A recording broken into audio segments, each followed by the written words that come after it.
පළමු කොටම ආණ්ඩුව මේ මැතිවරණ ගෙනාවේ විවස්ථාවට රෙගුලාසි වලට අනපනත් වලට අනුකූලව නෙවෙයි. මේ මැතිවරණ මුළුමනින්ම විවස්ථා විරෝධී නීති විරෝධී මැතිවරණයක්. ඒ වගේම මේ මැතිවරණයට රාජපක්ෂ තරඟ වැදීමත් විවස්ථාවට පටහැනි නීතියට පටහැනි. එසේ තිබෙදී තමයි මේ මැතිවරණ ව්‍යාපාරය දියත් වෙලා තිබෙන්නේ. මේ මැතිවරණ ව්‍යාපාරය දිහා බැලුවත් ආණ්ඩුව හැසිරුනේ කොහොමද? ලංකා ඉතිහාසයේ වැඩියෙන්ම සල්ලි පොම්ප කරන ඡන්දෙ බවට මේ ඡන්දෙපත් වුණා.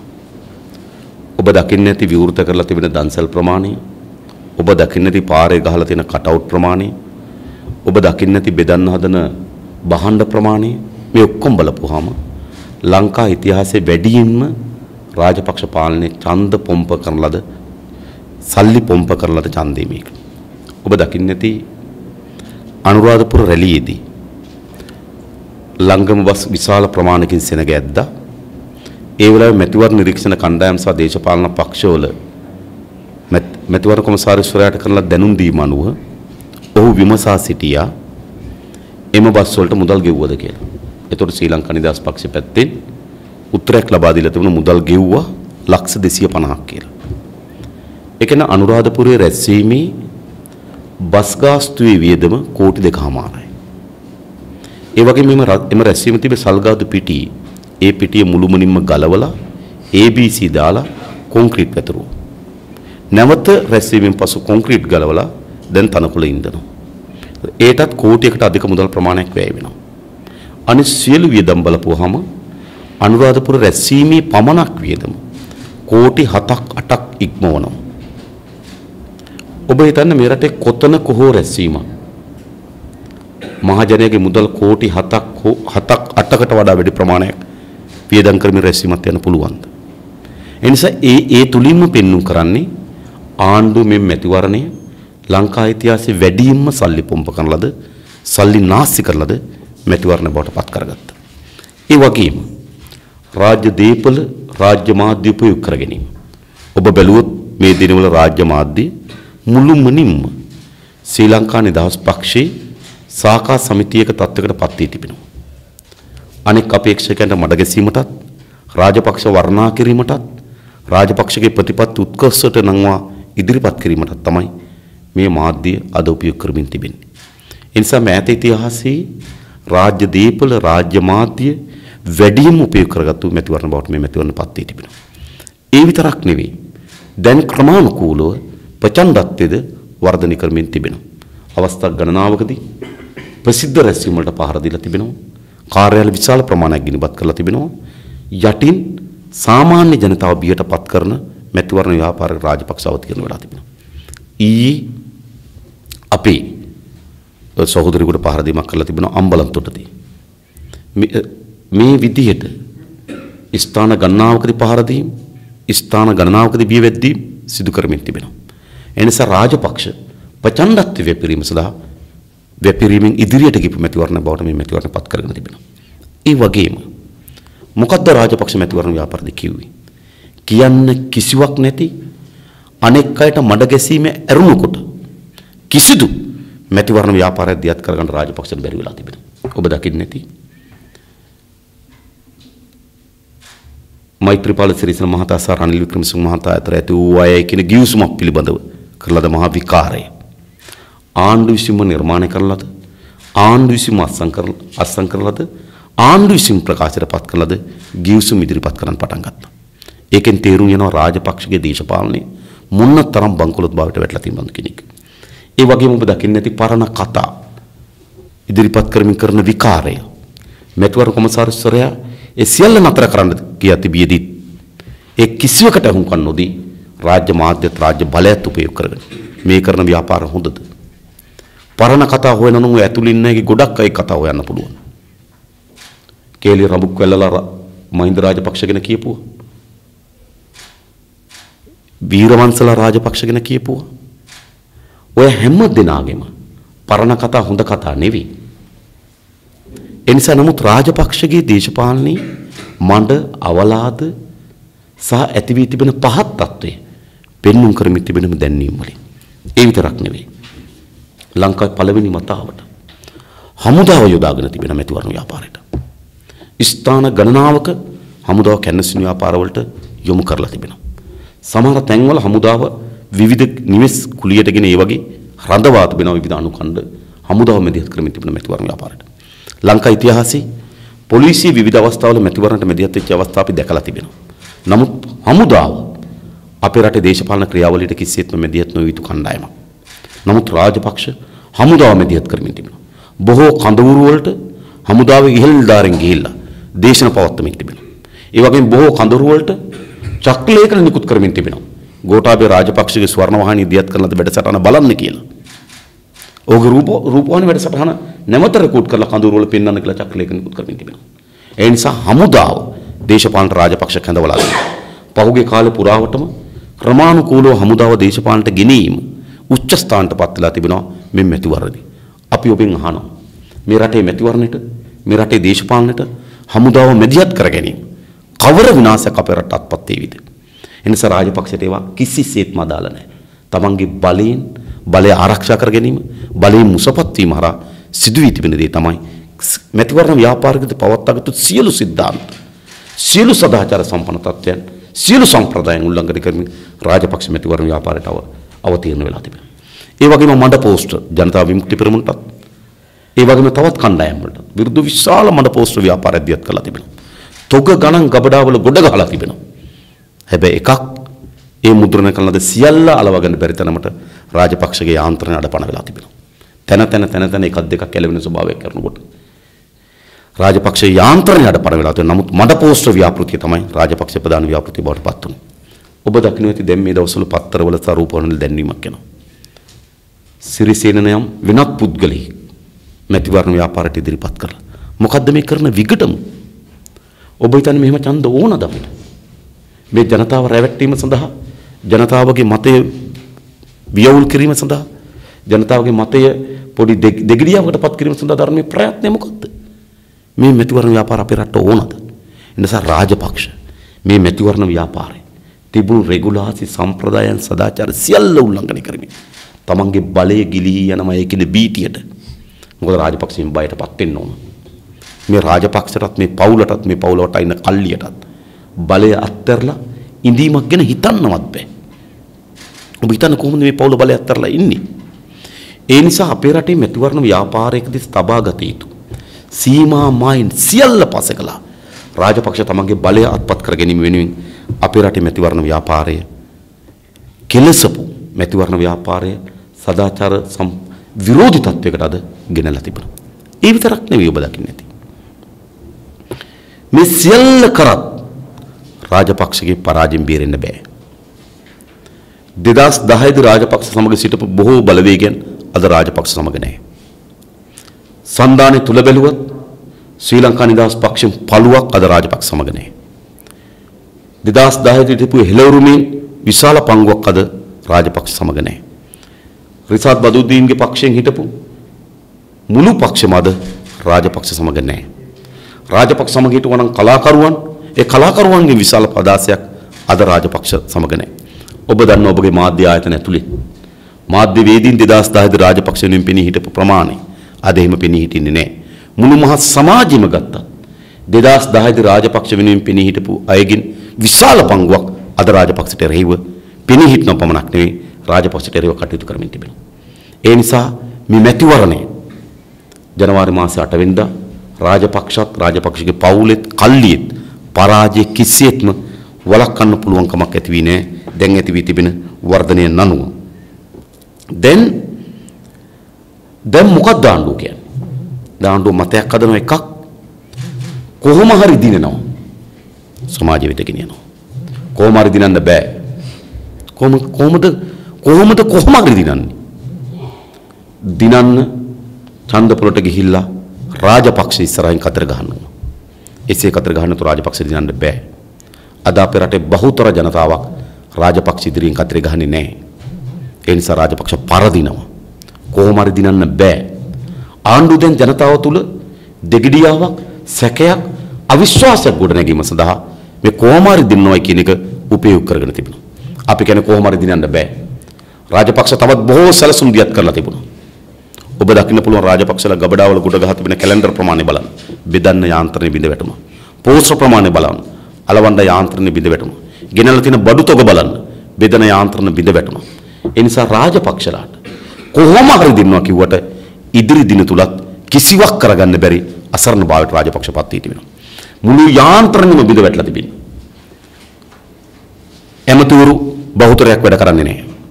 ආසන සංවිධායකවරු බහුතරයක් වැඩ කරන්නේ නැහැ.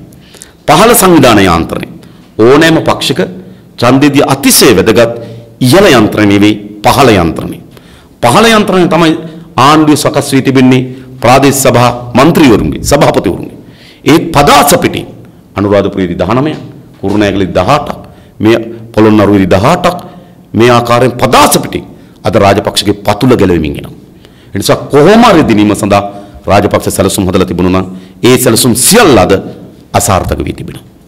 ඊළඟ තව මතයක් හදනවා නෑ පෙරදුනත් යන්නේ. සමහර විට රාජපක්ෂ බලෙන් නොදේවි. සමහර විට හමුදාව යොදවා පාලනයක් අත්පත් කරගනිවි. අපි සහතික කරන ඒකට කිසිසේත් මිඩ කඩක් ලබා දෙන්නේ නැහැ. මොකද මා දක්වා බෙන්ගමුවේ නාලක අපි හාමුදුරන් වහන්සේ ප්‍රකාශ කරා. ජනාධිපතිවරයා මේ මැතිවරණ කැඳවා තිබෙන්නේ අවුරුදු 2කට කලින්. ඒ නිසා පෙරදුනත් තව අවුරුදු 2ක් ඉන්න පුළුවන් කියලා. මා දක්වා රාජපක්ෂ වේදිකාවේදී ප්‍රකාශ කරනවා මම කොහොමත් අවුරුදු 2කට කලින් ආවි කොහොමත් මට තව 2ක් තියෙනවනේ කියලා. කියන්නේ පෙරදුනට පස්සේ තව 2ක් ඉන්න සැලසුමක් හදනවා. ඔබ හිතන්න ජනවාරි මාසයේ 8 වෙනිදා ඡන්දේ දීලා රාජපක්ෂ පරදිනවා මෛත්‍රීපාල සිරිසේන මහත්තයෝ ජයග්‍රහණය කරනවා කියලා උපකල්පනය කරන්න. පරදින රාජපක්ෂ ජනාධිපති හැටියට අවුරුදු 2ක් වැඩ කරනවා. දිනන මෛත්‍රීපාල පොළොන්නරුවේ ගෙදරට වෙලා ඉන්නවා. ඒ වෙන්න පුළුවන්ද? එහෙම ඡන්ද තියනවද ලෝකේ? එහෙම මැතිවරණ තියනවද ලෝකේ? ඒ නිසා රාජපක්ෂලා උත්සාහ කරොත් මැතිවරණයෙන් ලැබෙන ප්‍රතිඵල පිළිගන්නේ නැතුව බලෙන් බලය රැඳින්න උත්සාහ කරනවා. මේ රටේ ජනතාවත් ප්‍රජාතන්ත්‍රවාදය කියන බලවේගත් ජනතා විමුක්ති පෙරමුණත් ඒකාබද්ධව ජනතාව ලබා දෙන ලද මතය ක්‍රියාත්මක කරන්න අපි කටයුතු කරන බව සාහිතික කරනවා. ඒ මොකද අපේ රටේ ජනතාවට අයිතියක් තිබෙනවා. පාලකයා තෝරාගන්න. ඉන්න පාලනය වෙනස් කරන්න. අලුත් පාලනය තෝරාගන්න. ඒක ජනතාවගේ පරමාධිපත්‍ය අයිතිය. නමුත් රාජපක්ෂ ඒ අයිතිය උල්ලංඝනය කරන්න හදනවා. පෙරදුනත් ඉන්න උත්සාහ කරනවා. ජනතාවට තමන්ගේ පාලකයා තෝරාපත් කර ගැනීම අයිතිය. ජනතාවට තමන්ගේ පාලනය තෝරාපත් කර ගැනීම අයිතිය. මුළුමනින්ම උල්ලංඝනය කරලා මැතිවරණ ව්‍යාපාරයෙන් පස්සේ ඉන්න උත්සාහ කරනවා. ඒක කිසිසේත්ම ඉඩ කඩ ලබා නොදෙන බව ජනතා විමුක්ති පෙරමුණ අපි සාහිතික කරනවා. ඒ විතරක් නෙවෙයි. උත්සාහ කරනවා නම් හමුදාව යොදවලා පාලනය අත්පත් කරගන්න රාජපක්ෂ මේ හමුදාව යොදවන්න බෑ. ඉහළ විවිධ වරදාන තනතුරු වරප්‍රසාද ලබා දීලා අත්පත් කරගත් කුඩා කණ්ඩායමක් ඉන්නවා.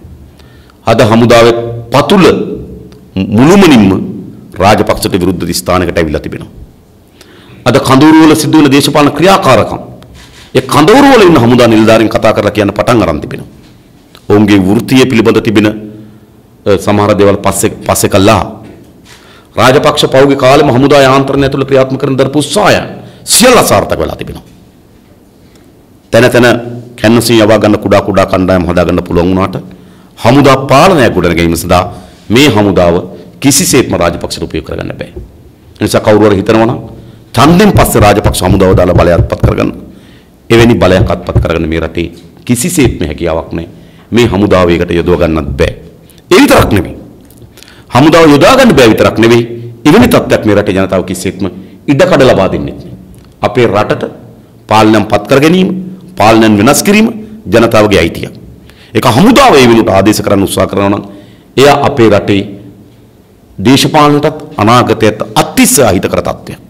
ඒ නිසා එවැනි තත්ත්වයක් නිර්මාණය වෙන්න, එවැනි තත්ත්වයක් ඇති වෙන්න ජනතාව විමුක්ති පෙරමුණ කිසිසේත් මිද නොදෙන බව සාහිතික කරනවා.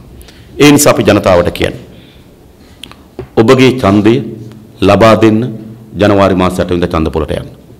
හැම පුරවැසියෙකුගෙන් මිල්ලා හිටින්නේ. ඔබ ඡන්ද පොලට නොගින් ඉන්න එපා. මේ වෙලාවේ අපේ රටේ තීරණාත්මක සම්දිස්ථානයකට අවිල්ලා තිබෙන්නේ. එක් පාලකයෙක් අවුරුදු 17ක් පාලනය හැබීම සඳහා සැලසුමක් හදලා තිබෙනවා. ජනවාරි මාසයේ 8 වෙනිදා රාජපක්ෂ ජයග්‍රහණය කරොත් 2022 ඉන්නවා. තව අවුරුදු 7ක් ඉන්නවා. දැන් 10යි එතන 7යි 17යි. අවුරුදු 17ක් කවර හෝ පාලකෙක් රට පාලනය කරොත් විශේෂයෙන් මේ වර්ගයේ පාලකයෝ පවුලක් පල්ලිය දිගු කාලයක් රට පාලනය කරොත් එවැනි පාලනයන් පළවහරින් සිද්ධ වී තිබෙන්නේ මහා ලේවැගිරීම් වලින්. ඇති පදමට ලේවගරපු රටක් මේක. ඒ නිසා තව ලේවැගිරීම අවශ්‍ය නැහැ අපේ රටට. ඒ නිසා මැතිවරණයකදී ආණ්ඩු වෙනස් කිරීම අත්තරින් අවශ්‍ය නැහැ. ලේවැගිරීම් වලින් පාලනය වෙනස් කිරීම මේ රට අවශ්‍ය නැහැ. ඒ නිසා එවැනි තත්ත්වයක් ඇති නොවන නම් ජනවාරි මාසයේ 8 වෙනිදා රාජපක්ෂ පරාජයට පත් කළ යුතුයි. ඒ පරාජයට පත් කිරීම සඳහා සියලු ජනතාවට ඡන්ද පොළට යන්න කියලා අපි ඉල්ලා හිටිනවා. ඒ වගේම ඡන්ද පොළදී රාජපක්ෂට විරුද්ධව ඡන්දේ පාවිච්චි කරන්න. ජනතාව කියනවනේ ඡන්දේ පාවිච්චි කරාට පසුව සැකයක් තිබෙනවා නම් නෑ මේ ඡන්ද පෙට්ටි මාරු කරයි ඡන්ද වෙනස් කරයි. අපි මැතිවරණ කොමසාරිස්වරයාත් එක්ක දිගින් දිගටම සාකච්ඡා කරලා තිබෙනවා. ඡන්ද පොළදී ලබා දෙන ඡන්දය ගණන්කට මැතිවරණ ප්‍රතිඵල නිකුත් කිරීම දක්වා සියලුම පියවරයන් අපි එකින් එකට හරියට අධීක්ෂණය කරලා තිබෙනවා. ඒ සිදුවීම් පිළිබඳ අපි අධ්‍යයනය කරලා තිබෙනවා. ඒ පිළිබඳ කුඩා හෝ අනතුරක් සැකයක් තිබෙන තැනක් තිබෙනවා නම් ඒ හැම අවස්ථාවකම මැතිවරණ කොමසාරිස්වරයාට දැනුම් දීලා තිබෙනවා. දැනුම් දීලාම සැකයේ තිබෙන අවිශ්වාසය තියෙන තැන් පවා निराකරණය කරගෙන සඳහා යාන්ත්‍රණ සකස් කරලා තිබෙනවා. ඒ නිසා මැතිවරණ කොමසාරිස් දෙපාර්තමේන්තුව විසින් සකස් කර තිබෙන යාන්ත්‍රණ දිහා බැලුවත් මේ මැතිවරණය ඡන්ද පොළට ලබා දෙන ඡන්දය ගණන් කොට ප්‍රකාශයටපත් කිරීමේ හැකියාව තිබෙනවා. හැබැයි මැතිවරණ කොමසාරිස් දෙපාර්තමේන්තුවේ යාන්ත්‍රණය මේකට ප්‍රමාණවත් නැත්නම් ජනතා විමුක්ති පෙරමුණේ අපි සුවිශේෂ යාන්ත්‍රණ සකස් කරලා තිබෙනවා.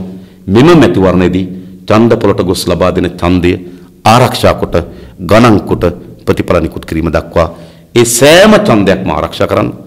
ඒ සෑම ඡන්දයක් කිරීම අවධානය යොමු කරන්න. ජනතාවගේ ඡන්ද බලය, ඔවුන්ගේ කැමැත්ත ඒ විදිහටම ප්‍රකාශයටපත් කිරීම සඳහා අපි යාන්ත්‍රණ සකස් කරලා තිබෙනවා. ඒ නිසා අපි සියලු ජනතාවන් ඉල්ලා සිටින්නේ කිසි කෙනෙක් දෙගිඩියවටපත් වෙන්න එපා. ඔබ ඡන්ද පොළට ගිහලා ඡන්දේ පාවිච්චි කරන්න. මේ රාජ්‍යපක්ෂ පාලනයට එරෙහිව ජනවාරි මාසේ 8 වෙනිදා මේ රාජපක්ෂ දූෂිත පෞල් පාලන පළවාරින්න පළවැහැරීම වෙනුවෙන් ඡන්දේ පාවිච්චි කරන්න. ඒ ඡන්දය ආරක්ෂා කොට ගණන් කොට ප්‍රතිඵල නිකුත් කිරීම දක්වා මැතිවරණ කොමසාරිස් දෙපාර්තමේන්තුව වගේම පක්ෂයකට අපේ මෙදියත්වීමත් තරහා එය අපි සහතික කරනවා. ඉතින් අපි ජනතාවගෙන් ඉල්ලා සිටින්නේ තිබෙන මේ කරුණ හැමදෙනාම ඡන්ද පොළට යන්න රාජපක්ෂ පාලන පළවැහැරීම සඳහා ඡන්දේ පාවිච්චි කරන්න. මේ කරුණ කීපේ තමයි ඔබට අපිට ඉදිරිපත් කරන්න තිබුණේ. ඊට අමතරව යමක් තිබෙනවා නම් ඔබට පුළුවනි විමසන්න.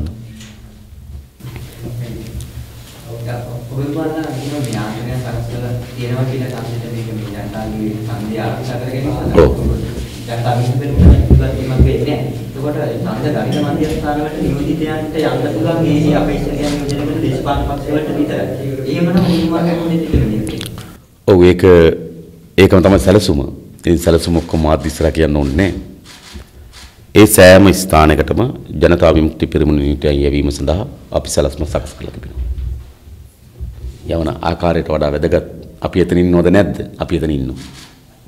ඡන්ද පොළේදිත් මධ්‍යස්ථානෙදිත් ඡන්ද පෙට්ටිය ගෙනියන තැනදිත් ඡන්ද ගණන් කිරීම තැනදිත් අපි ඉන්නවා.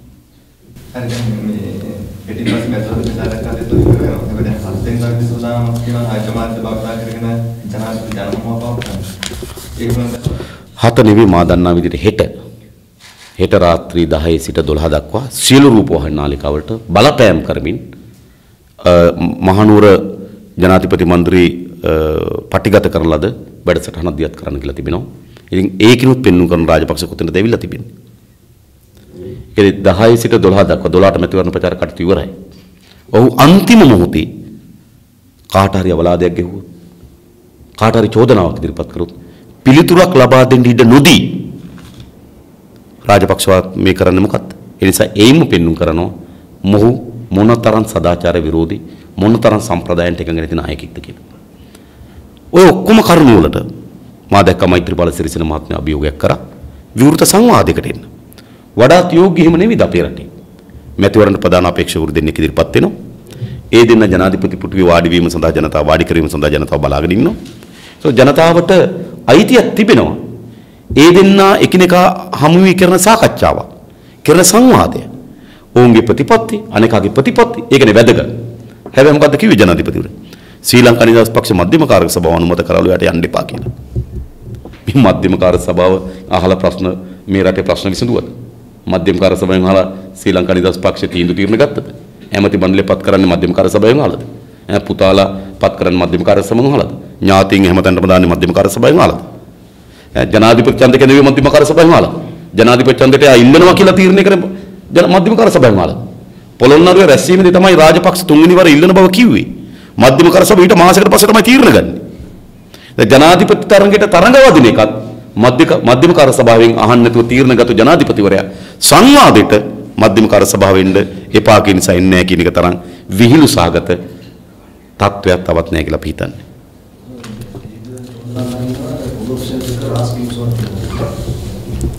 අපිට කිසිවෙක් සමග කවදාවත් රහස් කිවිසුම් තියාගෙන ව්‍යාපාරයක් නෙවෙයි.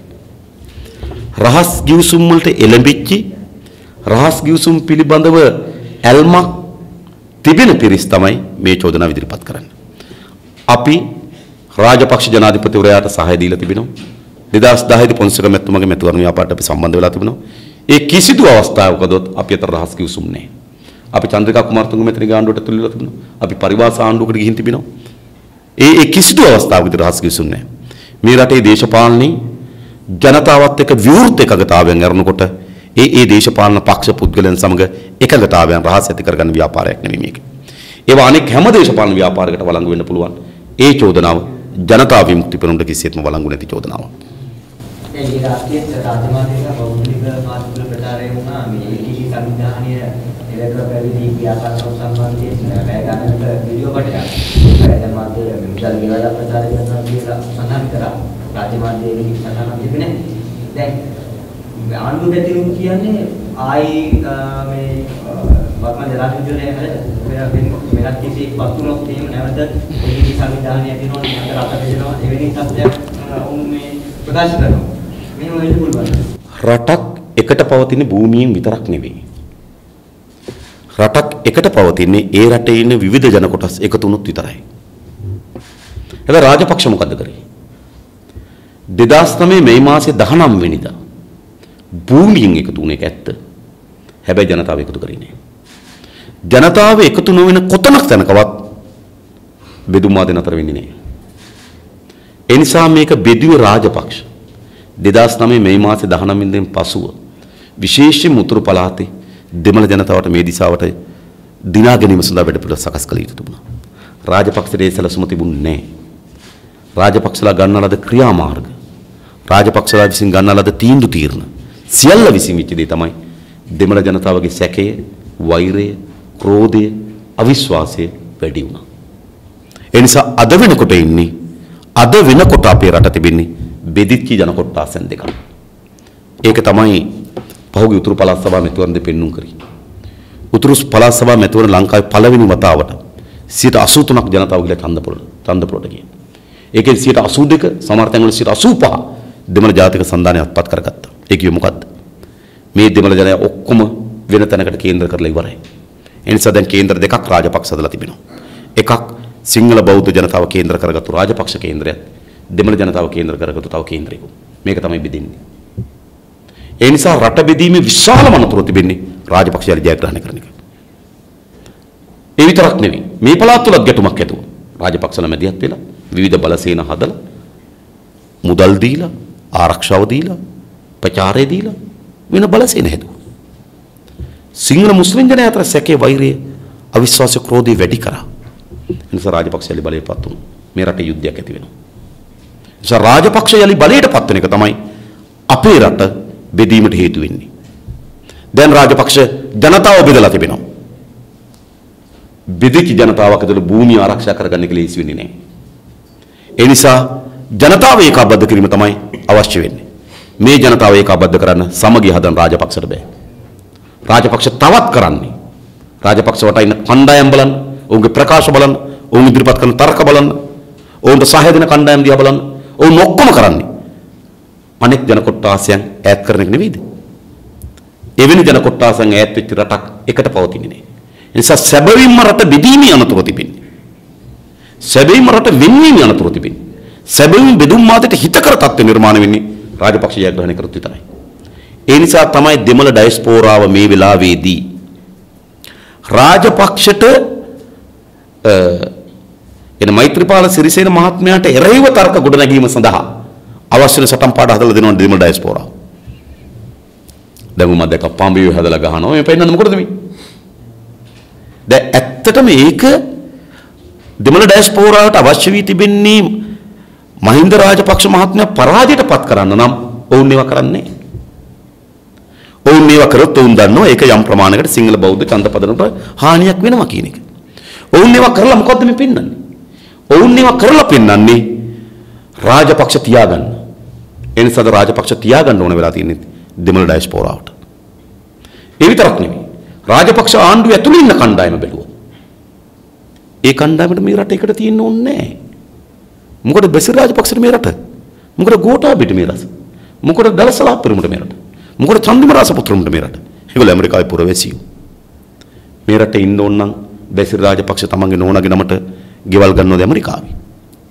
මේ රටේ ඉන්න ඕන නම් ගෝඨාභය තමන්ගේ නෝනාගේ නමට ගෙවල් ගන්නවද ඇමරිකාවේ? මා දැක්ක පුවත්පත්වල වාර්තා කරලා තිබුණා. ඔවුන් මේ රටේ ඉන්න නම් මොකද ඒ ගෙවල් ගන්න?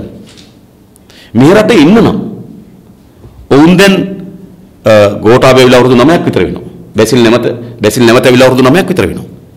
ඩලස් නැවත ඇවිල්ලා අවුරුදු 9ක් විතර වෙනවා. රාසපුත්‍ර නැවත ඇවිල්ලා අවුරුදු 8ක් විතර වෙනවා. ඇයි උන් පුරවැසිභාවය තියාගෙන ඉන්නේ? ඇමරිකන් පුරවැසිභාවය තියාගෙන ඉන්නේ. ඇයි ඒක අලුත් වෙඩිය කර ගැනීම සඳහා අවුරුද්දයකට වතාවක්වත් ඇමරිකාව යන්නේ? එක්සත් ජාතීන්ගේ සංවිධානයට යන නියෝජිත කණ්ඩායමට හරි ඇතුල් වෙලා ඇමරිකාවට ගොඩ වෙලා එනවා. ඇයි අර ආරක්ෂා කරගන්න? ඒ නිසා මේ කිසිවෙක් අපේ රටේ ජනතාව පැවැත්මක් ගැන හිතන්නේ මේගොල්ලෝ කොන්ත්‍රාත්කාරයෝ. කෙටි කාලයකට කොන්ත්‍රාත් එකක් ගත්තා. ඒ කොන්ත්‍රාත් එකෙන් ඒගොල්ලෝ හම්බ කරගන්නවා. හම්බ කරගෙන ඒගොල්ලෝගේ මව්බිමට ගිහලා ගෙවල් ගන්නවා. මේකද කරලා තිබෙන්නේ.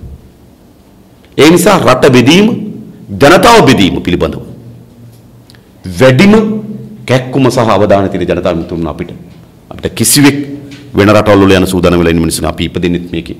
අපි වැඩ දේශපාලනය කරන්නෙත් මේක අපි මියෙදෙන්නෙත් මේකේ. හැබැයි ඒගොල්ලෝ එහෙම නෙවෙයි. ඒ නිසාම තමයි අපි කියන්නේ රාජපක්ෂ පරාජයට පත් කළ යුතු වන්නේම රාජපක්ෂ බලයේ ඉඳීමම බෙදුම් වාදය ශක්තිමත් කිරීම. දෙමළ ඩයස්පෝරාව ශක්තිමත් කිරීම. රට බෙදීම වළක්වා ගන්නවා. රට ඇතුළේ යුද්ධයක් ඇවිලීම වළක්වා ගන්නවා. දෙමළ ඩයස්පෝරාව දුර්වල කරන්න නම් රාජපක්ෂ පරාජය කරන්න ඕන. රාජපක්ෂ ඉඳීමම තමයි ඒව ශක්තිමත් කරන්නේ. ඒ නිසාම තමයි මේ හැම කණ්ඩායමක්ම උත්සාහ කරමින් තිබෙන්නේ රාජපක්ෂගේ ජයග්‍රහණයට. ඒ නිසා රාජපක්ෂ විසින් මේ ගෙනෙන තරකය බෙදීම පිළිබඳ අනතුරු ඇත්තටම තිබෙන රාජපක්ෂ ජයග්‍රහණය කිරීම හරහා පමණයි. ඒ පරාද කිරීම හරහා විතරයි ජනතාව ඒකාබද්ධ කිරීම සඳහා වැඩ පිළිවෙලකට විවෘත මනස හේතුව අවතීර්ණ වෙන්න පුළුවන්කම තිබෙනවා.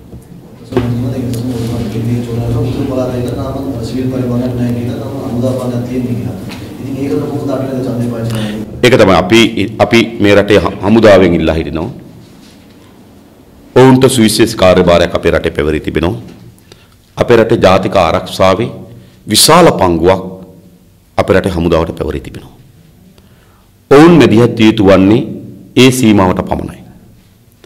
අපේ රටේ ආණ්ඩු මාරු කරන්න, ආණ්ඩු පෙරලන්න, තියෙන ආණ්ඩුව ආරක්ෂා කරගන්න හමුදාව කිසිසේත්ම මෙදිහත් වෙන්න එපා. මේ හමුදාව ව්‍යවස්ථාපිත ස්ථාපිත කර තිබෙන්නේ මේ හමුදාවට අනපනත් වලින් බලය ලබා දී තිබෙන්නේ ජාතික ආරක්ෂාව පිළිබඳ පමණයි. එනිසා අපි හමුදාවට කියන්නේ මේ ඒකාධිපති විරු පාලනය දිගු කාලයක් පවත්වා ගැනීම වෙනුවෙන් තමන්ගේ නිලැඳුම, තමන්ගේ අවිය, තමන්ගේ හමුදාවේ වෘත්තිය කිසිසේත්ම උපයෝග කරගන්න එපා. අපි හමුදාවෙන් ආයාචනාව ඉල්ල සිටින ඔබට මේ රටේ කාර්යභාරයක් තිබෙනවා. හැබැයි ඒ කාර්යභාරය කියන්නේ රාජපක්ෂගේ ආණ්ඩුව ආරක්ෂා කිරීම කාර්යභාරය නෙවෙයි. ඒ කාර්යභාරය රටේ ජාතික ආරක්ෂාව පිළිබඳ කාර්යභාරය.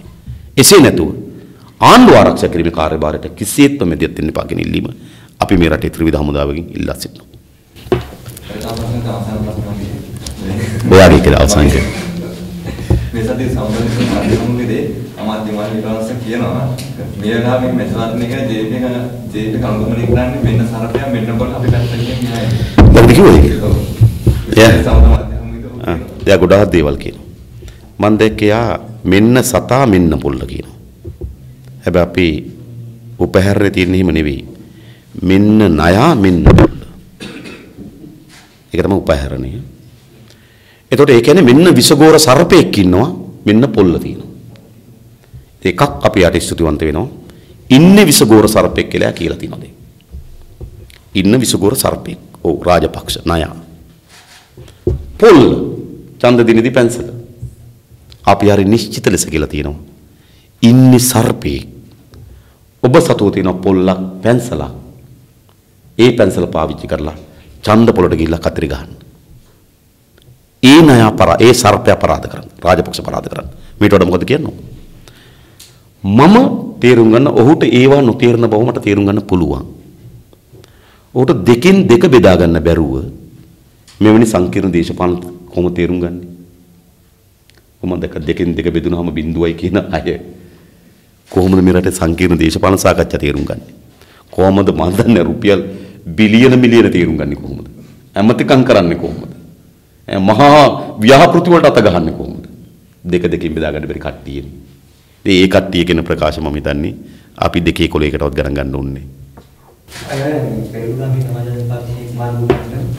ලංකාවට එන්නේ එක එයා ඔස්ට්‍රේලියාව මේ පොලිසිය කියන ලංකාව විතරාදී සම්බන්ධ ගැටලුවක් කියලා දිගින් දිගට මෙයා ඉල්ලීමක් කරලා වීසා ඉල්ලන. වීසා හම්බුනේ ජනාධිපති පෙරේරට දින කිහිපයක් තිබිලා. මෙහිම වෙන්නේ මම කියන්නේ ඒක එතුමාගෙන් මහන්න ඕන ප්‍රශ්නය. අපිට තියෙන එකයි රාජපක්ෂ මේ මැතිවරණ ජයග්‍රහණය කිරීම සඳහා විවිධ කණ්ඩායම් කැඳවනවා. එක වෙලාවක සලමන් ખાන් ගිනෝ, තව වෙලාවක තව කට්ටිය ගිනෝ, තව වෙලාවක නේද විවිධ නේ නාන පටේකාර ගිනෝ, ඔය වගේ දේවල් කරමින් ඉන්නවා. ඒ හැරෙනකොට මම හිතනෝක ඒ තරම් අපි සැලකිල්ලක් කරපු කාරණයක් නෙවෙයි. ඒක අපේ රටේ ඡන්දෙට හෝ ඡන්ද ව්‍යාපාරයට හෝ අපේ දේශපාලනයට හෝ කිසිදු අදාළත්වයක් නැහැ.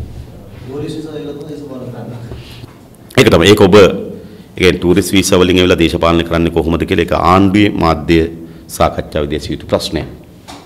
ඒ වගේම මෙතෙක් වීසා නොදී දැන් වීසා දුන්නේ කොහොමද කියලා ඔහුගෙන් ඇසිය යුතු ප්‍රශ්නයක්. ඒක අපි ඇසිය යුතු ප්‍රශ්නයක් නෙවෙයි. අපි තාම අවසන් තීරණයක් අරගෙන නැහැ. අපේ පළවෙනි ප්‍රයත්න තිබෙන්නේ ජනවාරි මාස 8 වෙනිදා මේ රාජපක්ෂ පාලනය පරාජයටපත් කිරීම. දෙවෙනි ප්‍රයත්න බවට පත් වී තිබෙන්නේ අපේ රටේ ප්‍රජාතන්ත්‍රවාදී විහිළුවන් පුළුල් කර ගැනීම සඳහා මෛත්‍රීපාල සිරිසේන මැතිතුමා විසින් දී තිබෙන එකඟතාවයන් තිබෙනවා. විධායක ජනාධිපති ධූරය පිළිබඳව සංශෝධනය 17 වෙනි සංශෝධනය නැවත යලි බලාත්මක කිරීම, ඒ වගේම වංචා දූෂණ විමර්ශන සභාව ශක්තිමත් කිරීම ආදී ප්‍රජාතන්ත්‍රවාදී විහිළුවන් පුළුල් කිරීම සඳහා යෝජනාවන් ඉදිරිපත් කළා තිබෙනවා. දින 100ක් ඇතුළත දෙවෙනි පියවර බවට පත් වෙන්නේ දින 100ක් ඇතුළත මේ ප්‍රජාතන්ත්‍රවාදී ක්‍රියාමාර්ග සාර්ථක කර ගැනීම සඳහා ඒවා ක්‍රියාත්මක කර ගැනීම සඳහා ඒවා සම්මත කර ගැනීම සඳහා බලපෑමක් එල්ල කිරීම තමයි අපි දෙවෙනි පියවර.